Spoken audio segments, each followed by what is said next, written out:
வணக்கம். முதல் பார்வை நிகழ்ச்சியில் மறுபடியும் உங்களை சந்திக்கிறதுல ரொம்ப மகிழ்ச்சி. இன்றைய நிகழ்ச்சியில் என்னோடு உரையாடுவதற்காக மறுமலர்ச்சி திராவிட முன்னேற்ற கழகத்தின் அந்திரிதாஸ் அவர்களும் மார்க்சிஸ்ட் கம்யூனிஸ்ட் கட்சியின் சிந்தன் அவர்களும் நம்ம அரங்கத்துக்கு வந்திருக்கிறாங்க. வணக்கம். வங்கிகளில் நீடிக்கும் பணத்தட்டுப்பாடு, நீண்ட வரிசையில் மக்கள், பொதுமக்கள் அவதி அப்படிங்கிற செய்திகளோடு தான் நாளிதழ்கள் பெரும்பாலானவை இருக்கு. அது தவிர இன்னும் டிசம்பர் 30ற்கு பிறகு நல்ல நாட்கள் இருக்கின்றன, இந்த அவதியெல்லாம் நீங்கிவிடும் அப்படின்னு சொல்லி நிதியமைச்சர் சொல்றாரு. இது போன்ற செய்திகள் தான் இருக்கு. அதையெல்லாம் நம்ம பார்க்கலாம். நீங்க இதை பற்றி என்ன நினைக்கிறீங்க அந்திரிதாஸ்? டிமானிட்டைசேஷன் பற்றி அதை ஒட்டி நம்ம அன்றாடம் பார்த்து கொண்டிருக்கக்கூடிய நிகழ்வுகள் பற்றி. This is the first step declared on black money. And demonetization alone cannot be limited to that extent. It has to go for the second step அப்படின்றது எங்களுடைய கருத்து. அதாவது ஒரு படி முன்னேறி இருக்கிறது, அது நாம் பாராட்டணும். யூபிஏ அரசாங்கம் வந்து பல்வேறு காலகட்டங்களில் இதற்காக வந்து குழுக்கள் எல்லாம் போட்டாங்க. எஸ்ஐடி ஃபார்ம் பண்ணணும்னு சொல்லிட்டு ராம்ஜெத்மலானி அவர்கள் 2009 போட்ட வழக்கு யூபிஏ அரசாங்கம் முடிவுக்கு வரும்பொழுது வந்து ஒரு ஷேப்புக்கு வந்தபோது அந்த எஸ்ஐடியே ஃபார்ம் பண்ணாமல் வந்து அவங்க வந்து அப்பீலுக்கு போனாங்க, மேல்முறையீட்டுக்கு போனாங்க. அப்பயே ஃபார்ம் பண்ணல. அதுக்கு பிறகு ஃபார்ம் பண்ண பிறகு கடைசி பாராளுமன்ற கூட்டத்தொடரில் மரியாதைக்குரிய அன்றைய நிதி அமைச்சர் பிரணாப் முகர்ஜி அவர்கள் ஒரு 200 பக்க அறிக்கையை வெளியிட்டார்கள். அந்த அறிக்கையினுடைய சாராம்சம் என்ன அப்படின்னு சொன்னால், 3 உளவுத்துறைகளாலும் உத்தேச கருப்பு பணத்தை கூட எங்களால் கண்டுபிடிக்க முடியவில்லை என்கின்ற அந்த பிரச்சனையிலிருந்து ஒரு படி மேலே வந்து இன்றைக்கு இதில் வந்து பிரதமனுடைய தன்ஜன் யோஜனா திட்டத்தில் 62,000 கோடி வந்திருக்குது. 8.5 லட்சம் டெபாசிட் பொறுத்தவரை 8.5 லட்சம் கோடி வந்திருக்குது.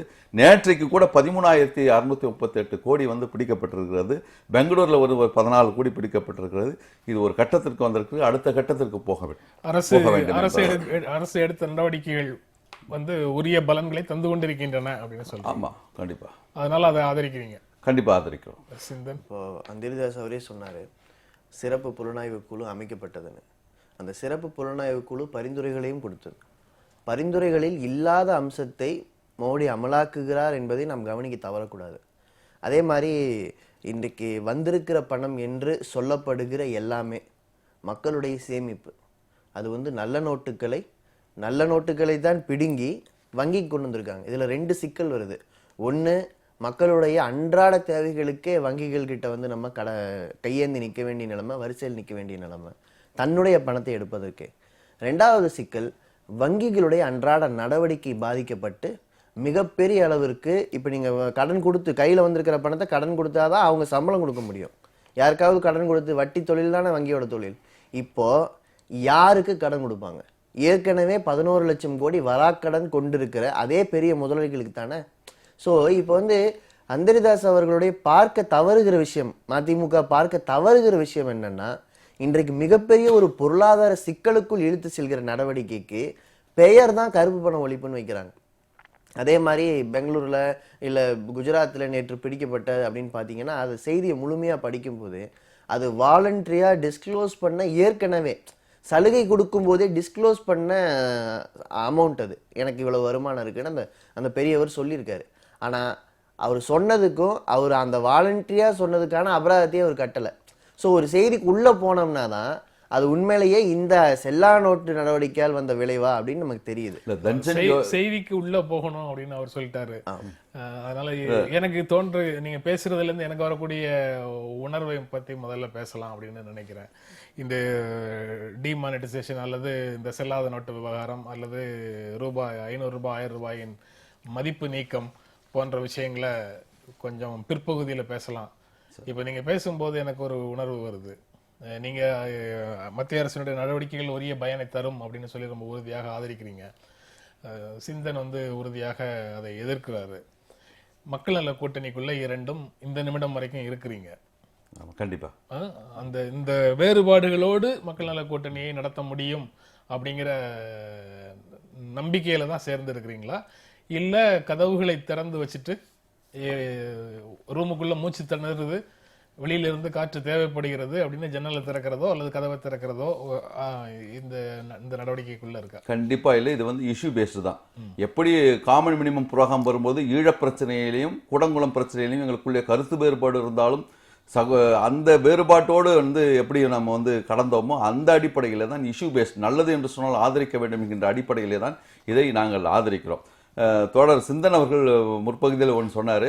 அதாவது இந்த ஜன்தன் யோஜனா திட்டத்தில் வந்து 64,000 கோடி வந்து ஜீரோ பேலன்ஸில் உள்ளது. ஜீரோ பேலன்ஸில் உள்ளது ஆல் ஃபைன் டே ஒரு 10 நாட்களுக்குள்ளாக 64,000 கோடி வருகிறது என்றால் அது சாமானிய மக்களின் பணமாக நாங்கள் கருதவில்லை. அது யார் எங்கிருந்தோ வந்து பம்பின் செய்யப்பட்ட ஒரு பணமாகத்தான் கருத முடியும்.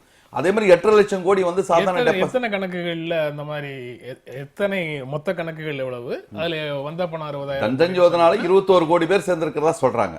அது எல்லாமே ஜீரோ பேலன்ஸ், ஏறக்குறைய ஜீரோ பேலன்ஸ்ல உள்ளதுல எப்படி ஒரு ஃபைன் டே வந்து 64,000 கோடி வந்திருக்க முடியும்?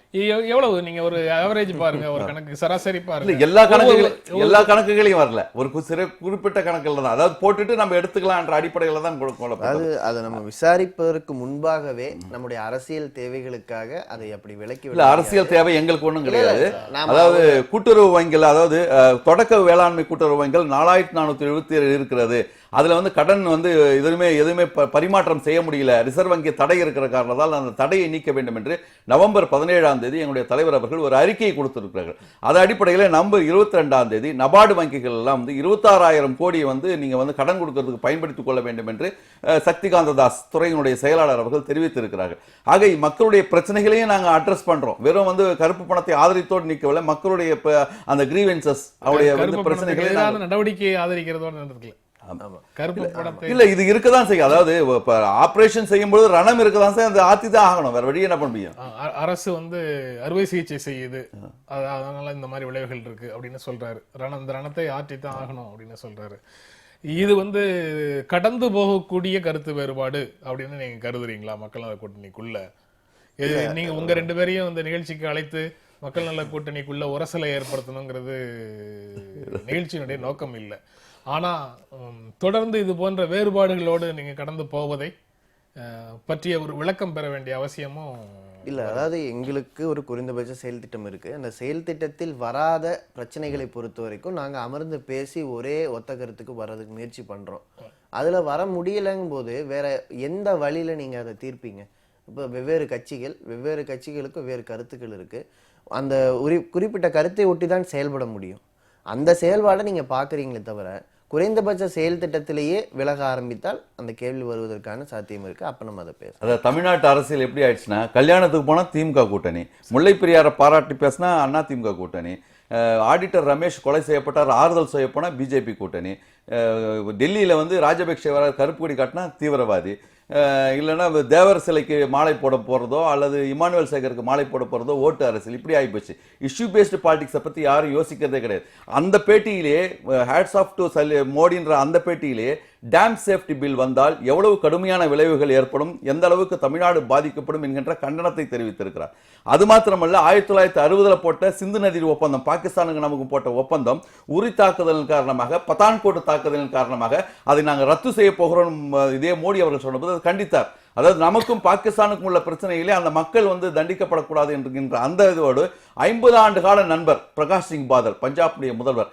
ஆனால் அந்த சட்லஜ் யமுனை இணைப்பு நதி 750 கோடியில் உருவாக்கப்பட்ட அந்த சட்லஜ் யமுனை இணைப்பு நதி வந்து ஒரு அவசர சட்டம் 2012 எப்படி முல்லை பெரியாறுல காவிரி பிரச்சனையில் எட்டுன்னு வந்தாங்களோ அப்படி பஞ்சாப் நதிநீர் ரத்து சட்டம் 2014 கொண்டு வந்து அது வந்து உச்சநீதிமன்றத்திற்கு போய் நவம்பர் 10ஆம் தேதி இல்லை அதை நீங்க வந்து தண்ணீரை கொடுத்துதான் ஆக வேண்டும், அந்த விளைநிலங்களை வந்து நீங்கள் வந்து மீண்டும் பறிக்க கூடாது, 3000 சில்லறை விளைநிலங்களை தர வேண்டும் என்று சொன்ன பொழுது தன்னுடைய நண்பர் என்று பார்க்காமல் அவரை கண்டித்தார். இது தவறு, ஒற்றுமைக்கு இந்தியாவுடைய ஒருமைப்பாட்டிற்கு இது கேடு விளைவிக்கும் என்கின்ற கண்டனத்தை தெரிவித்திருக்கிறார். அதெல்லாம் ஏன் பதிவு பண்ணாம வெறும் இதை மாத்திரம் ப்ரொஜெக்ட் பண்றாங்கன்னு எனக்கு தெரியல. தமிழ்நாட்டில் ஒரு புதிய பண்பாட்டை உருவாக்குவதற்காக கருத்து வேறுபாடுகளோடு கூடிய ஒரு அரசியலை நடத்த முடியும், வேறுபட்ட கருத்து உள்ளவர்களோடு சேர்ந்து சாதாரணமாக பழகிக்கொண்டே வேறு அரசியல் நிலைகளையும் எடுக்க முடியும் அப்படிங்கிற ஒரு புதிய பண்பாட்டை உருவாக்கும் விதத்துல மறுமலர்ச்சி திமுக நடவடிக்கை இருக்கு அப்படின்னு அந்தரிதாஸ் சொல்றாரு. இல்ல, இந்த விஷயம் அந்த மாதிரி இஷ்யூ பேஸ்டு விஷயங்கள்ல எந்தெந்த இஷ்யூ வந்து உங்களுக்கு முதன்மையான பிரச்சனைகள், எந்த சிக்கல்கள், அந்த சிக்கல்கள்ல கருத்து வேறுபாடுகளோடு இருக்கக்கூடிய 4 கட்சிகளையும் தனித்தனியாக செயல்பட முடியுமா, அந்த பிரச்சனைகள்ல தனியாகவும் மற்ற விஷயங்கள்ல கூட்டாகவும் செயல்பட முடியுமா? அதை வந்து மக்கள் ஏற்றுக்கொள்ற மனநிலையில இருக்கிறாங்களா அப்படிங்கிறதையும் நீங்க தான் விளக்கணும். இல்லை, நீங்க செல்லா நோட்டு பிரச்சனையை பொறுத்த வரைக்கும் ரொம்ப அடிப்படையான பிரச்சனையாக தான் நாங்கள் பார்க்குறோம். ஏன்னா இது ஒரு பொருளாதார ரீதியாக எதை எதை இலக்காக சொல்கிறார்களோ அது நடக்கலை. அது இல்லாமல் ஒரு ஒரு நெருக்கடியை, ஒரு ஒரு குலைவை, ஒரு சீர்குலைவை ஏற்படுத்தி கொண்டு இருக்கிறார்கள்னு நாங்கள் பார்க்குறோம். அந்த விஷயத்தை வச்சு நாங்கள் களத்தில் முன்னின்று போராடுறோம். அது மதிமுக அப்படி ஒரு நிலை எடுக்கலைங்கிறது வருத்தமான ஒன்று தான். இந்த மாற்று கருத்து இருக்குங்கிறத நாங்கள் சொல்லாமல் இருக்க முடியாது. ஆனால் அதே சமயம் ஒரு குறைந்தபட்ச செயல் திட்டத்தின் அடிப்படையில் இது வரைக்கும் தமிழகத்தில் ஒரு அணி ஏற்பட்டதில்லை. ஒரு ஆண்டுகள் போராடி அதற்கு பிறகு தேர்தல் வந்தது. மீண்டும் அப்படி ஒரு ஒற்றுமை இந்த அணிகள் மத்தியில் இருக்கணுங்கிறத விரும்புகிறோம். அது எல்லாமே வந்து அந்த அந்த அஜெண்டாவை நோக்கி போக வேண்டும்ங்கிறதுக்காக தானே தவிர அதில் வந்து இது மாதிரி ஒன்றை ஏற்றுக்குங்கன்னு திணிக்கிறது, மக்கள் மத்தியில் நம்ம ஒன்றை திணிக்கிற மாதிரியான ஒரு பார்வையை அப்படி பார்க்க வேண்டியது அப்படி பார்க்க வேண்டியது இல்லைன்னு சொல்றீங்க. ஆனா மிக அடிப்படையான பிரச்சனைன்னு நீங்க சொல்ற விஷயத்துல உங்களுக்கு நேர் எதிரான ஒரு கருத்தோட 3 கட்சிகள் எடுத்திருக்கக்கூடிய நிலைப்பாட்டை விட நேர் எதிரான ஒரு நிலைப்பாட்டை எடுத்து பிரச்சாரம் செய்வதை நீங்க எந்த மாதிரி புரிஞ்சுக்குவீங்க 3 கட்சிகளும்? இல்லை, அதுதான் அது. இந்த விஷயத்தை பொறுத்த வரைக்கும் ஏற்கனவே நீங்கள் ஜன்தன் திட்டத்தில் வந்த பணத்தை பற்றி அவர் கருத்து சொன்னார். எங்களுக்கு இன்னொரு கருத்து இருக்குது. அது வகுத்து பார்த்தா 6000 ரூபாயோ 7000 ரூபாயோ ஒரு வீட்டில் இருந்து பணம் இருக்காதா, அதை போட மாட்டாங்களாங்கிற கேள்வி வருது. இது வந்து இந்த பிரச்சனையை ஏற்கனவே ஈழ பிரச்சனை மற்றதுலாம் எங்களுக்கு எப்படி மாற்று கருத்து இருந்து நாங்கள் வந்து அந்த விஷயத்த சரி நம்ம அதை செட்டில் பண்ண முடியல, அது குறைந்தபட்ச எழுத்து விட்டதில் வர வேணான்னு நினைக்கிறோமோ அதுபோல தான் இப்போதைக்கு இருக்கிறது. ஏற்கனவே வந்து அண்டர்ஸ்டாண்டிங் இருக்கிற பிரச்சனையே மாற்று கருத்து வரும்போது நாம் இதை பற்றி பேச வேண்டும். பணிப்பரிவர்த்தனை மாத்தினாங்கல்ல, நீங்கள் பார்த்தீங்கன்னா ஒரு கியூபாவினுடைய அதிபர் மரியாதைக்குரிய அந்த போராளி தலைவர் வந்து 638 முறை வந்து கொலை செய்வதற்கு முயற்சி செய்யப்பட்டிருக்கிறான்னு சொன்னார். ஆனால் இது இந்தியாவிலே இந்த டிமானிட்டைசேஷனுக்கு பிறகு 638 நக்சலைட்டுகள் இன்றைக்கு சரணடைந்திருக்கிறார். காரணம் என்னன்னு சொன்னால் அவனுடைய இந்த பணப்புழக்கம் இல்லாமல் போனது தான் அது மெயினான காரணம். அந்த கிரைம் ரேட் வந்து இப்போ வந்து கொஞ்சம் கம்மியாயிட்டு இருக்குன்றது என்னுடைய அபிப்பிராயம். ஆக இதெல்லாம் இந்த கள்ளநோட்டு புழக்கத்தால் வருகின்ற அந்த பிரச்சனைகள்லாம் இன்றைக்கு சரி செய்யப்பட்டிருக்கின்றன, ஃபில்டர் ஆகியிருக்கிறது என்பது எங்களுடைய வந்து ஒரு அழுத்தமான எண்ணம். ராஜாவை மிஞ்சிய ராஜ விசுவாசத்தோட பேசுறீங்க போல இருக்குது. அந்த மாதிரி தான் நடக்குதா அப்படிங்கிறது உண்மையான நிலவரமா அப்படிங்கிறதையும் சிந்தன் நீங்க தான் பதில் சொல்லணும். இல்லை, இதில் நம்ம அதிகமாக பேசணும்னா மாற்று கருத்துக்கள் நிறைய இருக்கு மதிமுகவோட. எங்களுக்கு இவங்க பேசுகிற இப்போ இவங்க சொல்றது எல்லாமே பாஜக கூட சொல்ல தேங்குற சில விஷயங்களை வந்து சொல்றாங்க. அப்படி எடுத்துக்க கூடாது. ஏன்னா இதற்கு பின்னால் இந்த கருத்தை வந்து நான் சொன்னதுதான், தலைவர் சொன்னதில்லை, என்னுடைய கருத்துக்கு தான் நான் சொன்னேன். அதனால அது அரசியல் ரீதியாக எந்த அரசியல் நிலையை மறுமலர்ச்சி திமுக எடுத்திருக்குதோ அந்த நிலையை ஒட்டி பார்க்காம சுதந்திரமாக நீங்க உங்களுடைய பார்வையை நீங்க சொல்றீங்க அப்படின்னு சொல்லலாம். மறுமலர்ச்சி திமுகவே இந்த பிரச்சனையில வந்து மக்கள் நல கூட்டணியினுடைய ஒருமித்த குரல் அப்படிங்கிறத விட்டுட்டு தனியாகத்தான் பேசுது அப்படிங்கிறதை பார்க்க முடியுது. இதுல எல்லாம் மக்கள் நல கூட்டணின்னு ஒரு நிலை எடுக்கணுமா அப்படிங்கிற கேள்வியை 4 கட்சிகளும் முடிவு செய்துட்டீங்களோ அப்படிங்கிற உணர்வு வந்து அதுக்கு வெளியில அது முன்னாலேயே எடுத்த முடிவு தானே. எல்லா பிரச்சனைகளிலும் மக்கள் நல கூட்டணி அமர்ந்து பேசணும்னு சொன்னா பேசுறோம், விவாதிக்கிறோம், போன்ல கூட கேட்டுக்கிறோம். ஆனா எல்லா பிரச்சனைகளிலும் அப்படிதான் முடிவெடுக்க வேண்டும் அப்படின்னு சொன்னா அப்புறம் என்ன, எப்படி தனிச்சு கட்சிகளாக செயல்படும்? நேத்து கவிஞர் இன்குலாபினுடைய மறைவுக்கு வந்து எல்லா கட்சி தலைவர்களும் ஒன்னாதான் போய் இறுதி அஞ்சலி செலுத்தினாங்க. அதனால இதனாலேயே பெரிய கருத்து வேறுபாடு வந்ததை நான் வந்து ஏத்துக்கிறேன்.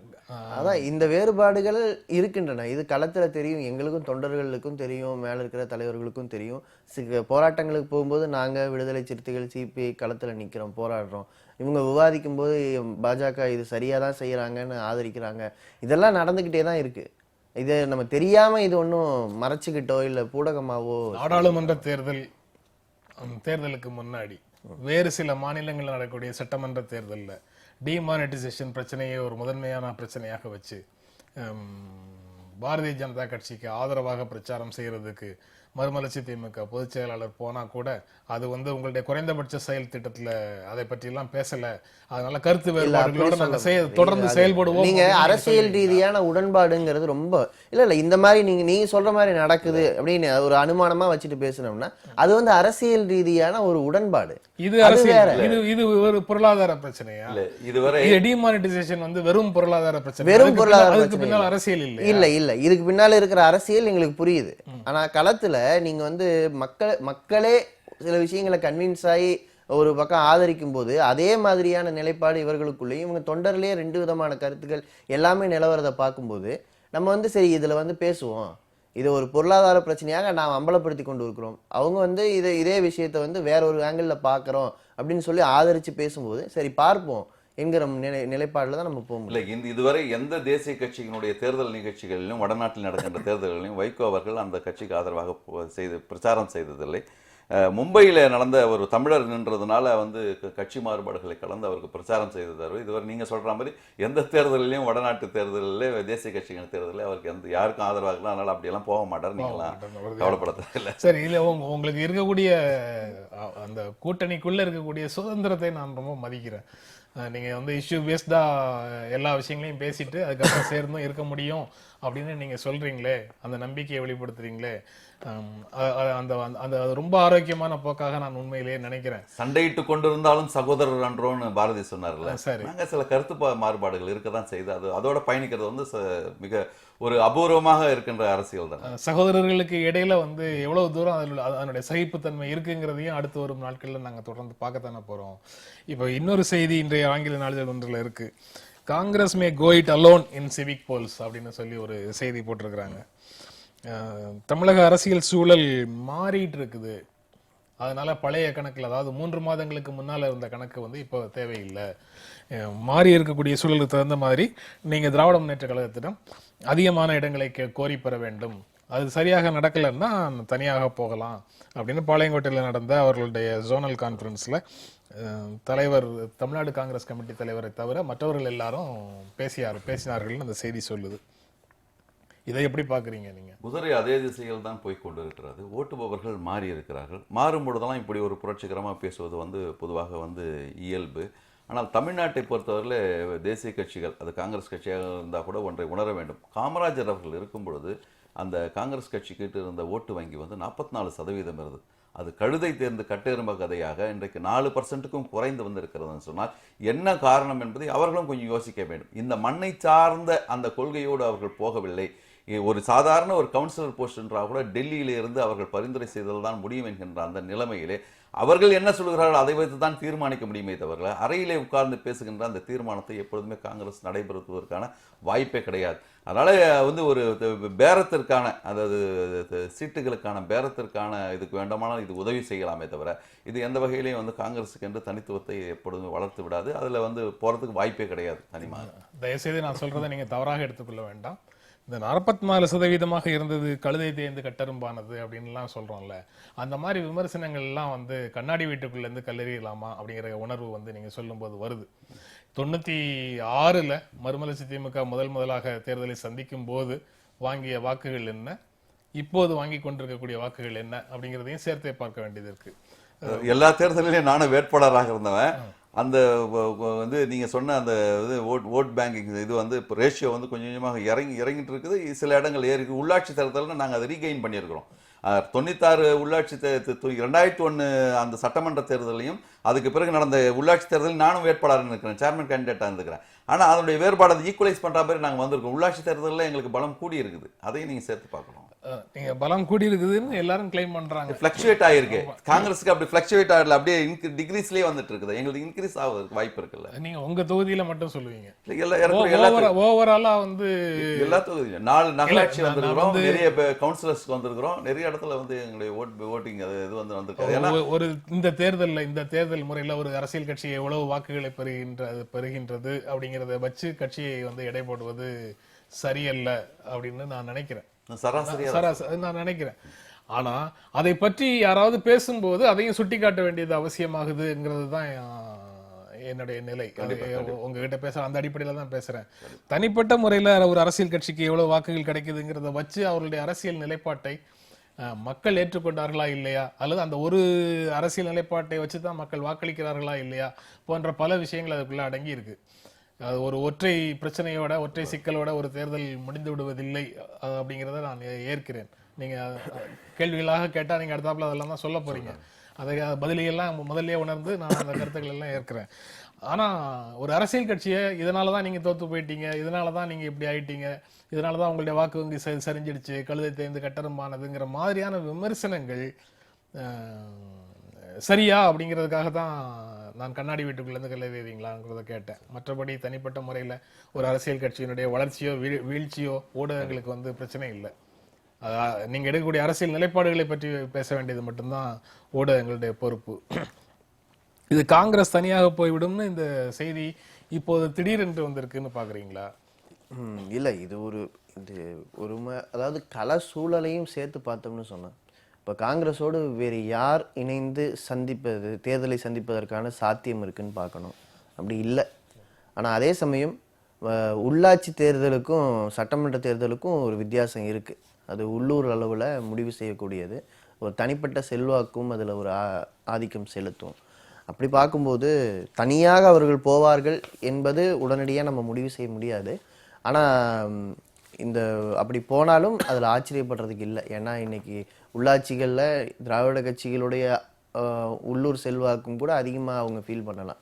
ஸோ ஏற்கனவே நம்ம இப்போ காங்கிரஸுடைய தொகுதிகளில் தான் அதிக தோல்வி வந்திருக்கு அப்படின்னு திமுகவினர் உணர்ந்தால் அப்படி நடப்பதற்கான வாய்ப்பும் இருக்கு. நம்ம யூகமாக தானே சொல்ல முடியும். இதில் வேறு அரசியல் பிரச்சனைகளை பற்றி பேசிட்டு இருந்துட்டோம்.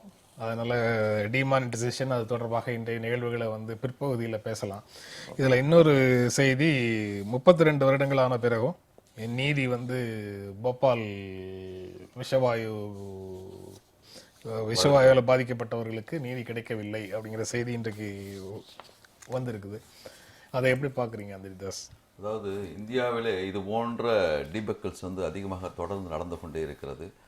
காங்கிரஸை பற்றி பேசணும்னா அந்த ஆண்டர்சனை வந்து தப்பிக்க விட்டார்கள், இவர்களே தப்பிக்க விட்டார்கள் என்கிட்ட ஒரு கொடுமையான குற்றச்சாட்டு இருக்கிறது. நீங்கள் பார்த்தீங்கன்னு சொன்னால் கும்பகோணம் அந்த தீ விபத்தில் கூட 90 குழந்தைகளை நாம் பலி கொடுத்தோம். அந்த வழக்கு கூட அண்மையிலே வந்து தீர்ப்பு வந்தது. அதில் என்ன நிலைமை அப்படின்னு சொன்னால் 3 ஆசிரியர்கள், காப்பாற்ற வேண்டிய அந்த ஆசிரியர்கள் 3 ஆசிரியர்கள், 7 அதிகாரிகள், அதாவது ஆயாவுக்கு தண்டனை கொடுத்தாங்களே தவிர அதிகாரிகளுக்கு அல்ல தண்டனையே வரலன்றது ஒரு கேலிக்கூத்தான விஷயம். அதில் என்ஓசி நோ அப்ஜெக்ஷன் சர்டிஃபிகேட் கொடுத்த தீயணைப்பு நிலையமாக இருந்தாலும் சரி, அதுக்கு அப்ரூவல் கொடுத்த அதிகாரியாக இருந்தாலும் சரி, வருடத்திற்கு ஒரு முறை ஆய்வு செய்ய வேண்டும் என்கின்ற அந்த டிஸ்ட்ரிக்ட் கலெக்டருடைய அந்த கடமையும் தவறப்பட்டிருக்கிறது என்பதை சுட்டிக்காட்டாமலேயே அந்த கும்பகோணம் தீர்ப்பு இருந்தது.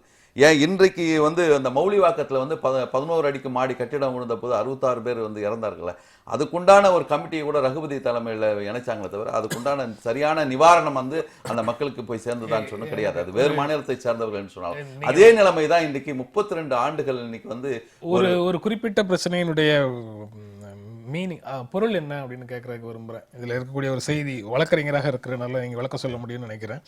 Curative petition bending in supreme court for 6 years without hearing அப்படின்னு ஒரு லைன் இருக்குது. அதற்கு அதனுடைய பொருள் என்ன, அதனுடைய விளைவாக இது வந்து அதாவது ஃப்ரேமிங் ஆஃப் சார்ஜஸ் இருக்குதுல்ல, அதே தவறுன்ற மாதிரி சொல்கிறோம். இது வெறும் ஆக்சிடென்ட் கேஸுக்கு உண்டான கேஸ் தான் பதியப்பட்டிருக்கிறது. ஐபிஎஸ்ல 304A உண்டான ஒரு ஆக்சிடென்ட் கேஸுக்கு உண்டான வழக்கு தான் பதியப்பட்டிருக்கிறத தவிர அவர்களுடைய கவனக்குறைவின் காரணமாக, அந்த பணியிலே இருக்கின்ற கவனக்குறைவு காரணமாகத்தான் நடந்தது. அதற்கு முழு பொறுப்பேற்றுக்கொண்டு அது வந்து பொதுவாக வந்து ஒரு கட்டடத்தில் வந்து ஒரு வேலை செய்கிறான்னு சொன்னால், கீழே விழுந்தான்னு சொன்னால் ஒர்க்மென்ஸ் காம்பன்சேஷன் அடிப்படையில் யார் அந்த கான்ட்ராக்டரோ யார் அந்த ஒப்பந்ததாரரோ அவர் வந்து அவருக்கு உண்டான அந்த காம்பன்சேஷன் அமௌண்ட்டை கொடுக்க வேண்டும் என்று இருக்கிறது. ஆனால் இது வெறும் ஒரு ஆக்சிடென்டல் கேஸாகத்தான் பதியப்பட்டிருக்கிறது. அதுக்கு அன்றைக்கு இருந்த அரசும் ஒரு காரணமாக இருந்திருக்கிறது என்பது வந்து ஒரு மிகப்பெரிய ஒரு சோகமான பிரச்சனை. சிந்தன், அதாவது கிட்டத்தட்ட 20,000 பேர் அதுலேயே இருக்கு, 20,000 பேர் மரணித்த ஒரு உலகத்தின் மிக மோசமான விபத்து என்று சொல்வதை விட ஒரு பெரிய கோரமான படுகொலை. ஆனால் இதுக்கு வெறும் 705 கோடி ரூபாய், அதாவது காயமடைந்தவர்களுக்கு 50,000 ரூபாய் தலா வர மாதிரியான ஒரு காம்பன்சேஷனை பேசி, உயிரிழந்தவர்களுக்கு ஒரு 10 லட்சம் அப்படிங்கிற மாதிரி பேசி அதை முடிச்சிருக்காங்க. அது அப்படிதான் போட்டிருக்கு, அப்படிதான் கொடுத்துருக்காங்க. அதை வந்து ஒரு நீதிமன்றம் தலையிட்டு இது 7,000 கோடி ரூபாயை அதிகரிக்க வேண்டும்னு ஒரு வழக்கு, அந்த வழக்கு ஒரு முறை கூட கேட்கப்படவில்லை என்று பார்க்கும்போது நமக்கு எப்படி இருக்குன்னா, இன்றைக்கு எத்தனையோ திட்டங்களை செயல்படுத்தும் போது அரசு செய்கிறது, அரசு மக்கள் நலனுக்காக செய்கிறது, இதை நீங்கள் ஏற்றுத்தான் ஆக வேண்டும், நம்ம தலையில திணிக்கப்படுற எல்லா திட்டங்களும் உண்மையிலேயே மக்கள் நலனுக்குத்தான் செயல்படுகிறதா? இப்போ நீங்க தமிழ்நாட்டில எல்லாம் மிகப்பெரிய அளவுக்கான இண்டஸ்ட்ரீஸ் வந்திருக்கு. திருவள்ளூர்ல, காஞ்சிபுரத்துல, இப்போ சென்னையை சுற்றி பல இடங்கள்ல அப்படி வந்திருக்கு. ஒவ்வொரு இண்டஸ்ட்ரியும் இந்த ஆபத்துகளையும் உள்ளடக்கித்தான் இருக்கிறது. நம்முடைய வளங்களை பயன்படுத்தி லாபம் சம்பாதிக்கிறார்கள். நம்முடைய உழைப்பை கொடுத்து அதில் நம்ம வாழ்வதற்கான வாழ்வாதாரத்தை பெறுகிறோம்.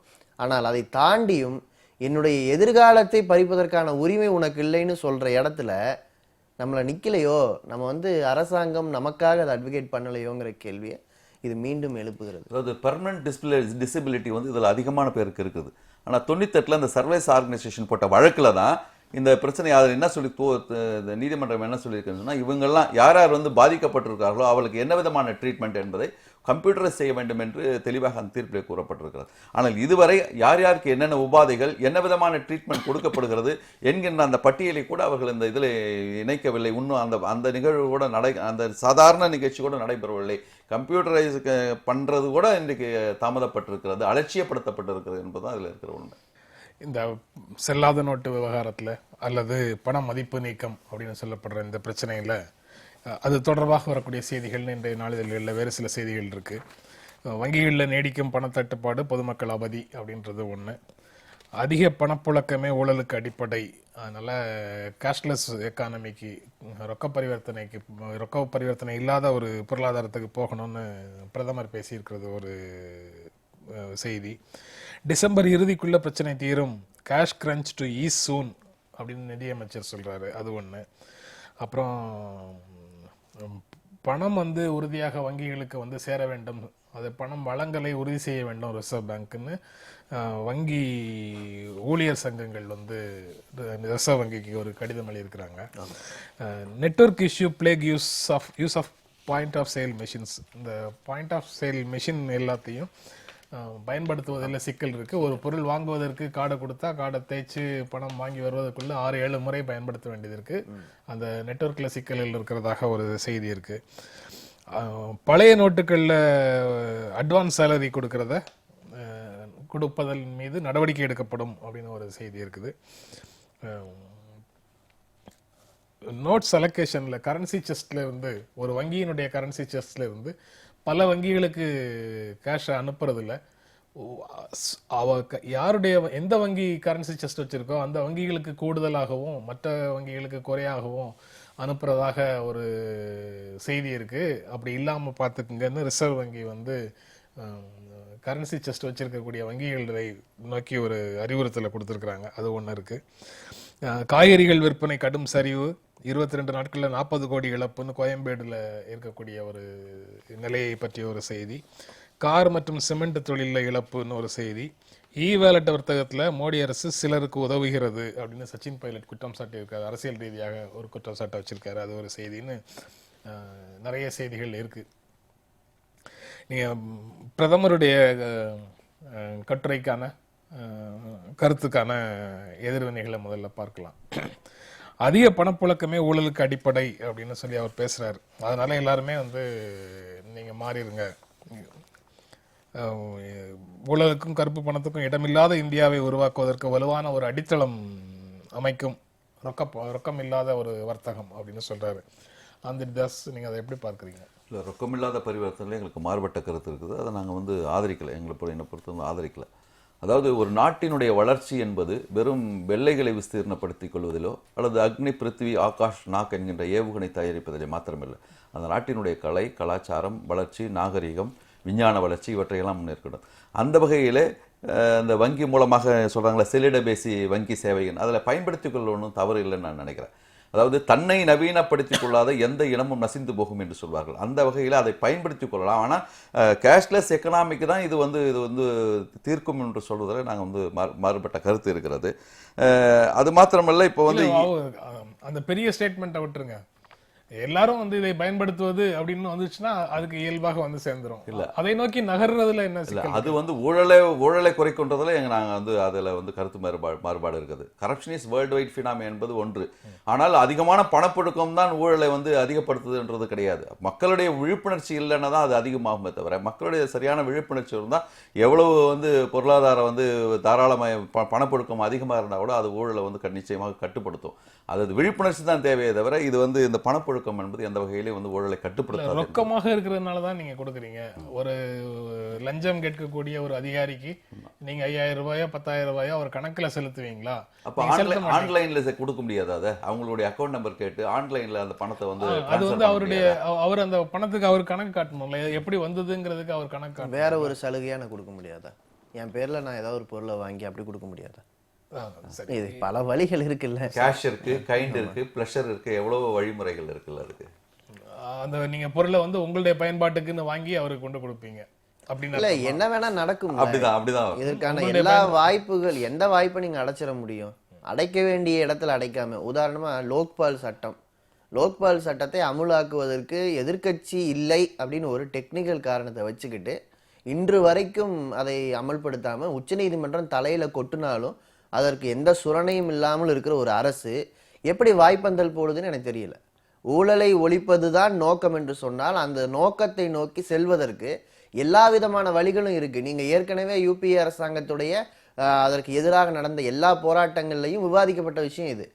எப்படியெல்லாம் ஊழலை கட்டுப்படுத்த முடியும், என்னென்ன வழிமுறைகள்ல பண்ணணும், அதை நோக்கி ஒரே ஒரு அடி எடுத்து வைத்திருப்பார் என்று சொன்னால் நம்ம மோடியை வந்து இவருடைய நடவடிக்கைகள் நம்ம பாராட்ட முடியும். அதற்காகத்தான் ரொக்கம் இல்லா வர்த்தகத்தை நோக்கி போறதுக்கான நடவடிக்கைகளே எடுக்கும். உண்மை என்னன்னா, இவர்கள் முதல்ல சொன்ன 4 நோக்கங்களும் நிறைவேறாது என்று தெரிந்த பிறகு இவர்கள் இப்போது என்ன செய்கிறாங்கன்னு சொன்னா வாய்ப்பந்தல் போடுகிறார்கள்.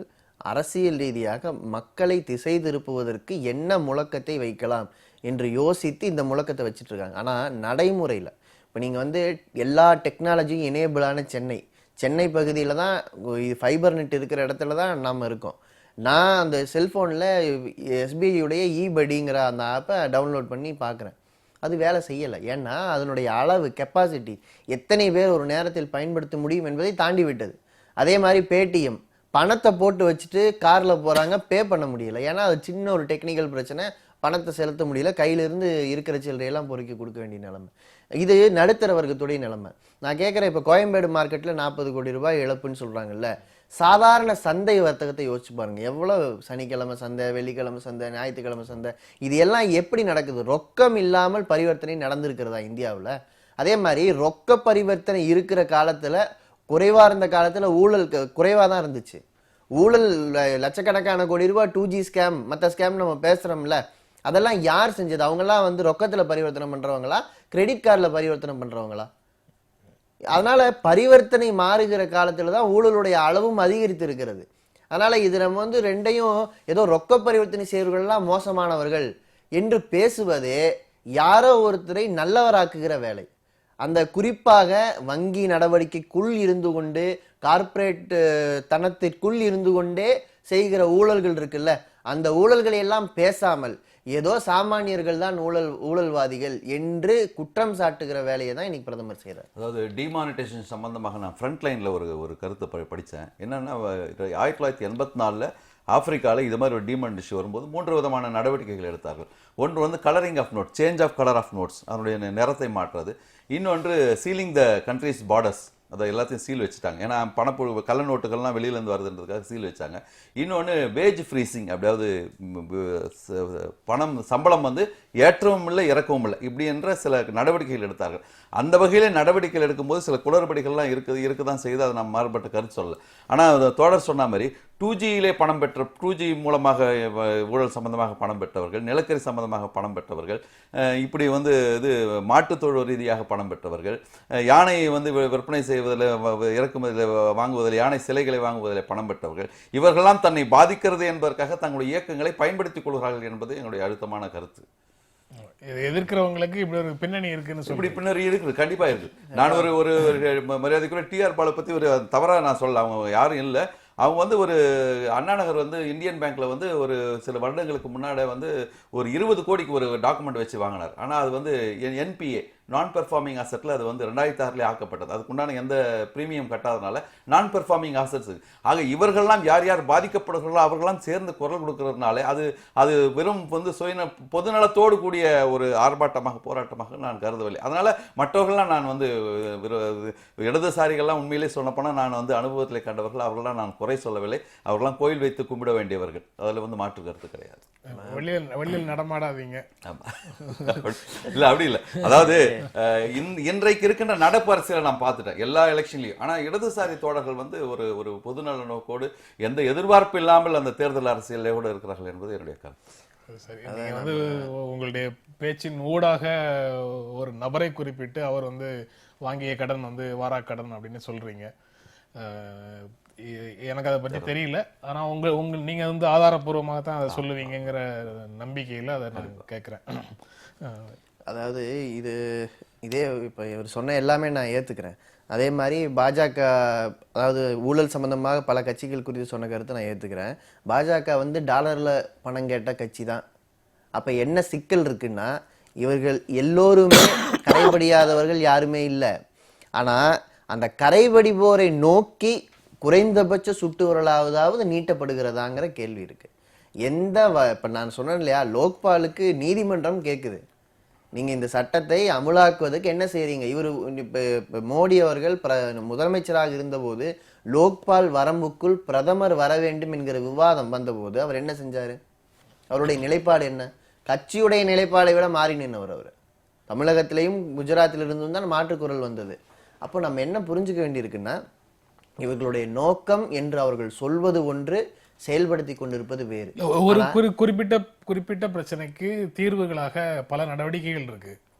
அதுல ஏதாவது ஒன்றோ இரண்டோ எடுக்கும் போது மீதி நாளையும் ஏன் எடுக்கல, அதெல்லாம் நீங்க எடுக்காததுனால உங்களுடைய நோக்கமே வந்து பழுதானது, உங்களுடைய இந்த நோக்கத்துக்காக நீங்க அதை கொண்டு வரல அப்படின்னு சொல்லி அதற்கு வேறு நோக்கங்களை கற்பிக்கிறது எவ்வளவு தூரம் சரியா இருக்கும்? இல்ல, ரெண்டு விஷயம் பாத்துக்கங்க. ஒண்ணு வந்து பண நீக்கம் என்கிற நடவடிக்கை உலகம் முழுக்க என்ன காரணத்துக்காக எடுக்கப்பட்டு இருக்கிறது நமக்கு அனுபவம் தெரியும்.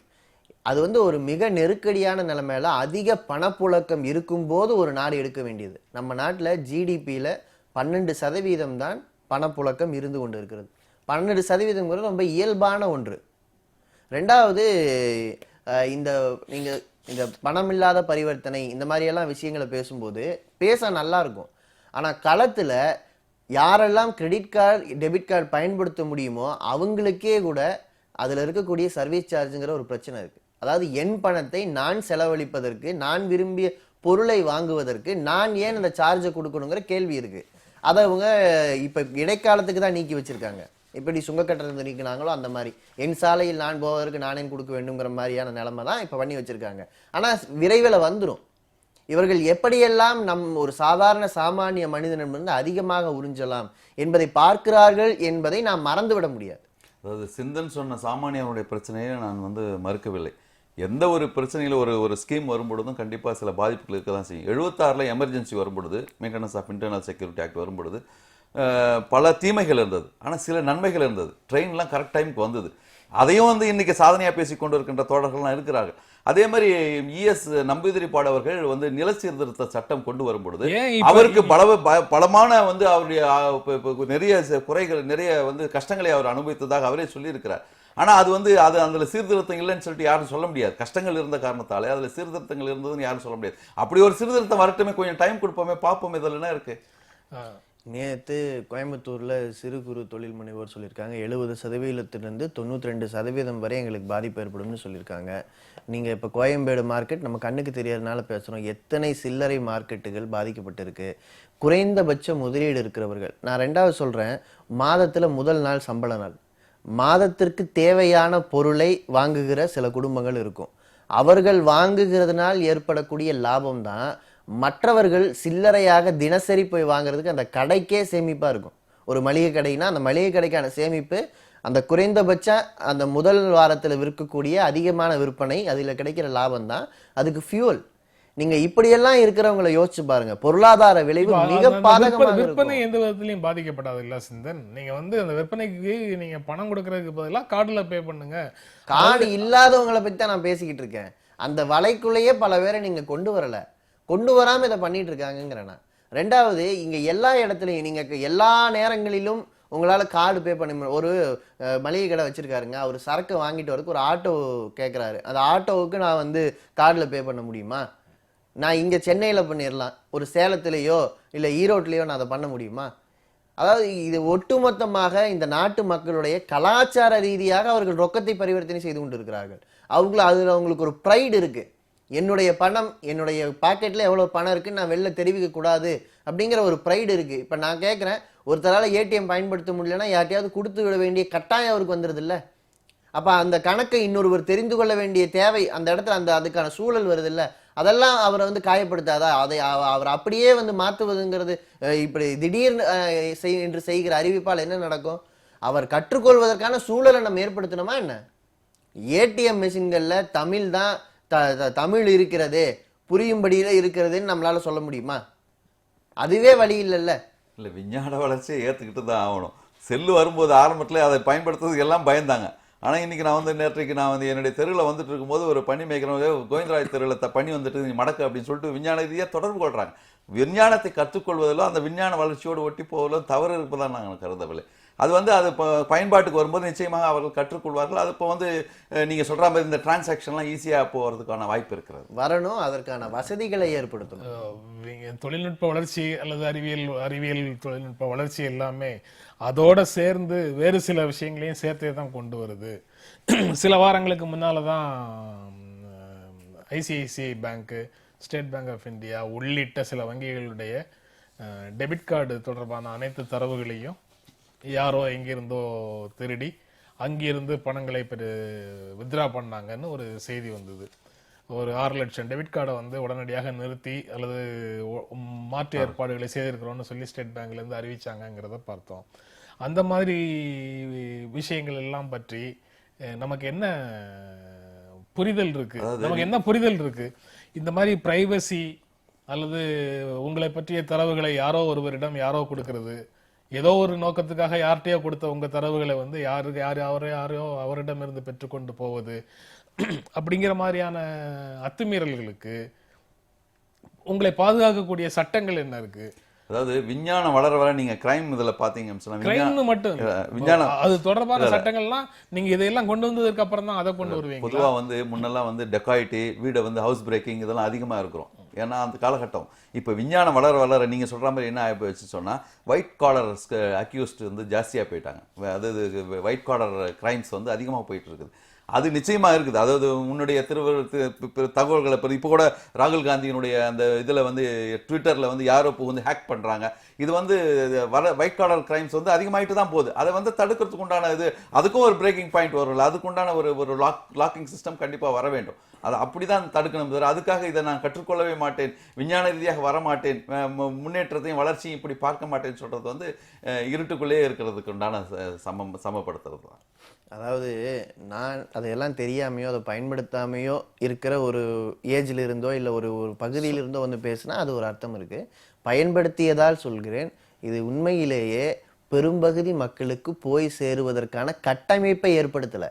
நீங்கள் ஃபைபர் நெட்டுன்னு சொல்கிறோம்ல, அந்த ஃபைபர் நெட் கனெக்ஷனை இந்தியா முழுக்க கொடுப்பதற்காக ஒரு ஸ்கீம் போட்டாங்க. பிஎஸ்என்எலோட கையில் இருந்தது 40,000 கோடி ரூபாய் அளவில். அந்த ஸ்கீமை 2 வருஷம் இழுத்தடிச்சு, அதாவது அவர்களை அந்த கச்சா பொருட்களை வாங்க விடாமல் செய்து கடைசியில் இப்போ என்டிஏ அரசாங்கம் வந்த பிறகு அந்த ஸ்கீமை வந்து தனியார் கையில் தர்றாங்க. அதுவும் அமுலாகலை. 2 லட்சம் கிராமங்களை இணைப்பதற்கான ஒரு திட்டம். அந்த திட்டத்தை அமுலாக்காம இன்றைக்கு டிமானிட்டைசேஷனால எந்த பலனும் இல்லை. ஏன்னா 8 லட்சம் கோடி ரூபாய் வங்கிக்குள்ள வந்துருச்சு. ஏற்கனவே 4 லட்சம் கோடி ரூபாய் வங்கியில பணம் கையிருப்பு இருந்தது. இப்ப நான் என்ன கேட்கிறேன், நீங்க 14 லட்சம் கோடியை வந்து இல்ல செல்லாதுன்னு சொன்னீங்க. பணம் எல்லாமே வங்கிக்குள்ள வந்துகிட்டு இருக்கு. இன்னும் 28 நாள் இருக்கு, மீண்டும் கூட பணம் வரும். அப்ப நான் நீங்க அறிவிச்சதுல கள்ளப்பணம் கருப்பு பணம்னு சொன்ன எல்லாமே மீகர் அமௌண்ட், ரொம்ப குறைந்த அமௌண்ட்டா இருக்க போகுது. இல்ல அதை விட அதிகமா கூட வரலாங்கிறாங்க பொருளாதார அறிஞர்கள். ஏன்னா இந்த 50 நாள்ல நடந்த பணப்புழக்கம் மற்ற பரிவர்த்தனைகளின் காரணமாக பணம்ங்கிறது ஒரு ஊடகம் தான். அது சொத்துக்களை அங்கே இங்கேயும் மாற்றி போட்டுக்கிட்டே இருக்குமே தவிர மற்றபடி வங்கிக்குள்ள வரத்து அதிகமாயிருச்சுன்னா வங்கி பணத்தை கையில வச்சுட்டு இருக்கும், என்ன செய்யறதுன்னு செய்யாம திகைக்கும், அதுக்கு வட்டி கொடுக்கணும். அப்ப அதுக்காக ஏற்கனவே கடன் வாங்கி ஏமாற்றிய முதலைகளுக்கு தரமாட்டாங்கன்னு ஒரு உத்தரவாதம் கொடுத்துருக்காங்களா? அதாவது சிந்தனை அவர்கள் சொல்வது வந்து நிர்வாக சீர்கேடு தான் தவிர விஞ்ஞான சீர்கேடு கிடையாது. நிர்வாக சீர்கேடு தான் அது நீங்க சொல்றது. விஞ்ஞான சீர்கேடுன்னு சொல்லல. விஞ்ஞானத்தை பயன்படுத்தி எல்லாரும் செயல்படுங்கள்னு சொல்லும் போது அதற்கான கட்டமைப்பை நாம உருவாக்கிட்டோமா அப்படின்னு கேட்கல. அதாவது நெட்வொர்க் இஷ்யூ அப்படின்னு இப்போ பாயிண்ட் ஆஃப் சேல் மிஷின்ஸ்ல எல்லாத்துலேயும் நெட்வொர்க் இஷ்யூ இருக்குன்னு சொல்லி இன்னைக்கு இப்போ வருது. தனிப்பட்ட முறையில் அந்த அனுபவங்களையும் நாம் பெற்றுட்டு இருக்கிறோம், அன்றாடம் பெற்றுட்டு இருக்கிறோம். எந்த கடையில் போய் வாங்கிட்டு கார்டு கொடுத்தாலும் ஒரு 5 முறை 6 முறை காத்திருது போட்டு போட்டு பார்த்துட்டு இருக்க வேண்டியது இருக்கு. நெட்வொர்க் கிடைக்கிறது இல்லை, முன்னால் இருந்த மாதிரி இல்லை அப்படிங்கிறது பார்க்க முடியுது, புரிந்து கொள்ள முடியுது. இந்த பிரச்சனைக்கு பிறகு அந்த பாயிண்ட் ஆஃப் சேல் மிஷின்ஸை பயன்படுத்தக்கூடிய நிகழ்வுகள் அதிகமாக இருக்குது. ஆனால் இன்ஃப்ராஸ்ட்ரக்சர் இல்லை அப்படிங்கிறதையும் பார்க்கிறோம். அதற்கான முயற்சிகளை அரசு எடுக்கும். இந்த பிரச்சனைகள்லாம் தெரிய ஒவ்வொன்றாக அரசு அது பிரச்சனைகளை தீர்க்கும், குறைகள் களையப்படும் அப்படிங்கிறது தானே கடந்த காலத்துல எல்லா இடத்துலயும். அதாவது இதுவரை 50 முறை இந்த மாற்றங்கள் செய்யப்பட்டிருக்கு. கூட்டுறவு வங்கி பத்தி மதிமுக வெளியிட்ட அறிக்கை அவர் சொன்னாரு, நாங்களும் அறிக்கை விட்டோம். எப்போ மக்களுக்கு அது செயலுக்கு வருகிறது? சீசன் காத்துட்டு இருக்குமா? அது வரைக்கும் சீசன் காத்துட்டு இருக்குமா? அவங்களால விதைக்கிற காலம், நிலத்துல எனக்கு இன்னைக்கு தான் பணம் வந்தது நான் விதைக்கலான்னு சொல்ல முடியுமா? அந்த பிரச்சனை எல்லாத்துலேயுமே இருக்கு. ஒரு 50 நாள் என்பது ஒரு குறிப்பிட்ட பகுதியினருக்கு சமாளிக்க முடிந்த பிரச்சனை. ஆனால் பெரும்பகுதி மக்களுக்கு 50 நாள்ல ஒரு நாள் கூலி இல்லைன்னா அன்னைக்கு பட்டினின்னு இருக்கிறவங்களை எல்லாம் யோசிச்சு பார்த்தோம்னா, பணப்புழக்கம், நீங்க நோட்டு புழக்கத்துல இருந்தால்தான் அது செல்வம். நோட்டை நீங்க முடக்கிட்டீங்கன்னா அது செல்வம் கிடையாது. இப்ப நீங்க முடக்கி இருக்கீங்க. என்ன காரணம்? இன்னொன்னு 6 மாதங்கள் ஆகும் சரியாகன்னு இன்னைக்கு அருண் ஜேட்லி சொல்றாரு. 1 வருடமானாலும் அச்சடிக்கிற இயந்திரங்களுடைய பிரச்சனை காரணமாக அது இப்படியே தான் இருக்குன்னு ஒரு பக்கம் சொல்றாங்க. பாஜக என்ன சொல்றாங்கன்னா, பணத்தை குறைச்சா அச்சடிச்சு குறைவான பணப்புழக்க வச்சுக்கிட்டோம்னா நல்லா இருக்குன்றாங்க. அதுக்கு பிறகு நான் ஒரு பொருளாதாரத்தை அதை சோதிச்சு பார்த்தோம்னா பொருளாதார ரீதியாக அது உண்மையா அப்படின்னு பார்த்தா அது விலையேற்றத்தில் கொண்டு வந்து நிறுத்தும்ன்றாங்க. பொருளாதாரம் அப்படி சொல்லுது.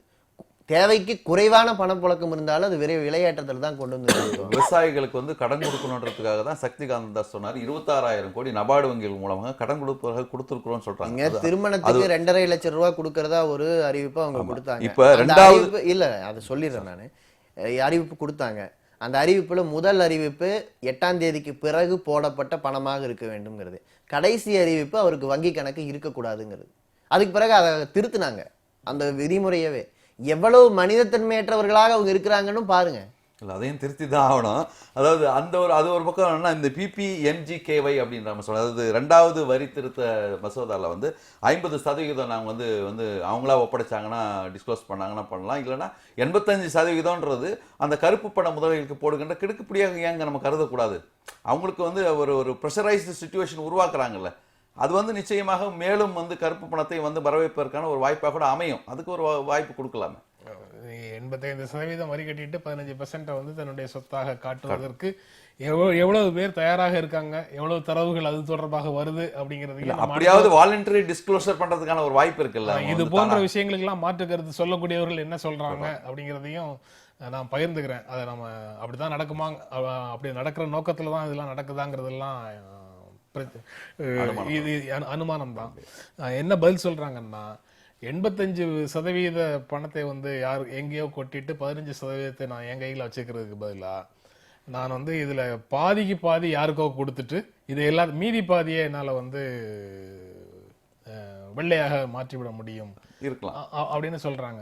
அப்படி ஒரு மேட்டூர்ல கூட சில இடத்துல ஆசிட் ஊத்தி எரிச்சாங்க. இப்படி எல்லாம் நிலைமைகள் புதைக்கப்படலாம், எரிக்கப்படலாம், இப்படிப்பட்ட நிலைமைகளோடு வரலாம். இல்ல யாருக்காவது 4 பேருக்கு உதவலாம் அப்படின்ற மாதிரி சொல்லிட்டு வரும். ஒரு MP ஒரு நாடாளுமன்ற உறுப்பினர் எல்லாம் அந்த பகுதியில் உள்ளவங்க எல்லாருக்கும் 1000 ரூபாய் 2000 ரூபாய் கொடுத்ததா கூட கேள்வி. அதான் டிசம்பர் இறுதிக்குள்ள பிரச்சனை தீரும், கேஷ் கிரன்ச் டு ஈஸ் சூன் அப்படின்னு நிதியமைச்சர் சொல்ற நம்பிக்கையூட்டும் வார்த்தைகளை செய்திகளாக பார்க்குறோம். என்ன நடக்குதுங்கிறதையும் அடுத்தடுத்த நாட்களில் பார்க்கலாம். இந்த நிகழ்ச்சியில் பங்கேற்று உங்களுடைய கருத்துக்களை பகிர்ந்து கொண்டதற்கு எங்கள் நெஞ்சார்ந்த நன்றி. மீண்டும் சந்திப்போம். நன்றி, வணக்கம்.